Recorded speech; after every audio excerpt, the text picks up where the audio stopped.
વરાછા વિસ્તારમાંથી ₹29,67,090ની મત્તાની શંકાસ્પદ તંબાકુ તથા પાન મસાલાનો મુદ્દામાલ ઝડપી પાડતી સુરત શહેર એસઓજીના અધિકારી પોલીસ સબ ઇન્સ્પેક્ટર એમડી સરવૈયાની ટીમ બનાવી આ તંબાકુ વેચાણ કરતા તથા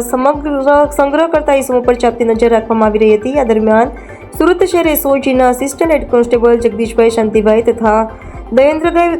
દેવેન્દ્રભાઈ ગંભીરભાઈને મળેલ બાતમીના આધારે સુરત શહેર નહેરુનગર ઝુંપડપટ્ટીના આઇકોન પ્લાઝાની બાજુની ગલીમાં રેડ કરી હતી।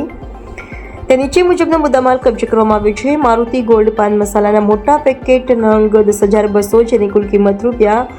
₹20,40,000, એમજીટી ચ્યુઇંગ ટોબેકોના પેકેટ નંગ 10,200 જેની કુલ કિંમત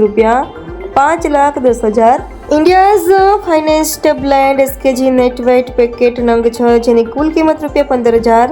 જેકે ટોબેકો 3,320 પેકેટ નંગ 1200 જેની કુલ કિંમત ₹82,800,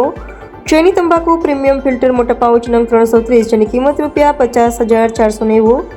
એચએમડી ટોબેકોના પેકેટ નંગ 1,680 જેની કુલ કિંમત ₹2,68,800, જે તમામ મળી કુલ કિંમત ₹29,67,090ની મત્તાનો મુદ્દામાલ કબજે કરવામાં આવ્યો છે।